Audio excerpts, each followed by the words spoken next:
Hello and welcome back to a guy, a gal, two pups, and a camper van. And again, I'm going to go over a few things after a week-long another shakedown cruise with the Grand Design LVT1, which is on a Ford 350 HD platform. So here's some things I learned on my last trip. Okay, this is the Lithonics control and the Firefly control. And when I got this van, they told me, don't touch the Lithonics. Just work everything through the Firefly. And I found on this last trip that's not true. I should have known this, but the Lithonics is essentially the inverter. It may be totally the inverter, I don't know. But nothing works in the back unless the Lithonics is turned on. Right now it's on because we're plugged into shore power. So we had trouble getting the sockets, the power, and everything basically except the refrigerator going, and the things in the front and the chassis, any power, until I finally figured I had to turn the Lithonics on, and then everything turned on. Now we were not plugged in, we were off grid the whole time. And something else I should have realized from previous campers is don't leave the Lithonics on all the time. It drains. There's a lot of phantom draws on the power.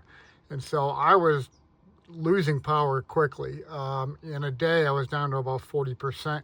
And by the next day, I was down to about 18% until I realized, wait a minute, this is the inverter, idiot. So I just turned it off, went for a drive, powered up, and was fine.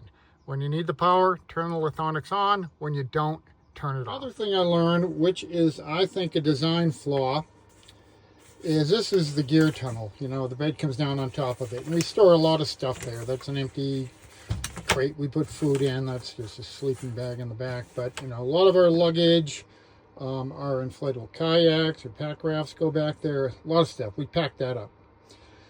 And so the stuff doesn't come rolling out. They provide you this mesh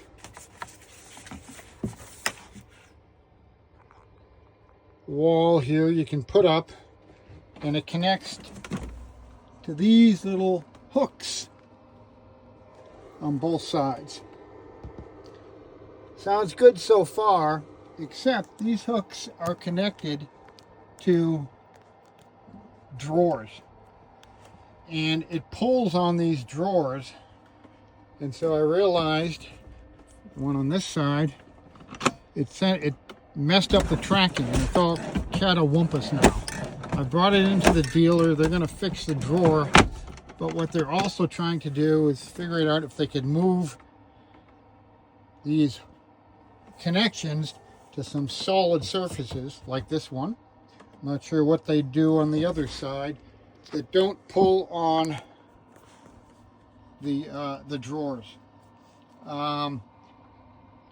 Again, I think it's a design flaw by Grand Design. They shouldn't have put them on movable parts of the van because it does throw it off. Then we have the spice rack.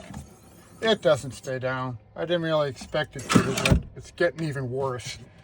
So again, the dealer has ordered a replacement latch. We'll see if that works. I'm not convinced they're going to remove these god-awful decals, which they didn't. I think I need a hot air gun to pull them off. We had a problem. One of these windows, the way they work is, you go down, you go up, and it wouldn't separate. Took it to the dealer. They fixed it. Last thing is this, the bathroom door. So far, it's worked fine. It just, I don't know, I still have my doubts how it's going to hold up. It's not the easiest thing to open or close, but it does seem to keep the water out. We have not used the shower yet, so we'll see how that goes. One question that came into comments in a previous one was my mileage. We went about 200 miles and we only got about 12 miles per gallon. However, a lot of our driving was on hilly dirt roads. And as soon as I hit pavement, particularly the freeway, I could see the mileage going up pretty substantially. Just remember to put it in eco. I put a little sticker on my steering wheel to ask me, are you in eco? I still forget to do it sometimes, but I think that makes a lot of difference as well. So I'm pointing out flaws, but really all in all, I'm pretty happy with the van. There's some little stuff that needs to be fixed, a few design flaws, but I'd expect that. It's just about any vehicle, nothing's perfect. The ride seems good. I do wish the steering wheel telescoped out a little further. My wife kind of has a difficult time.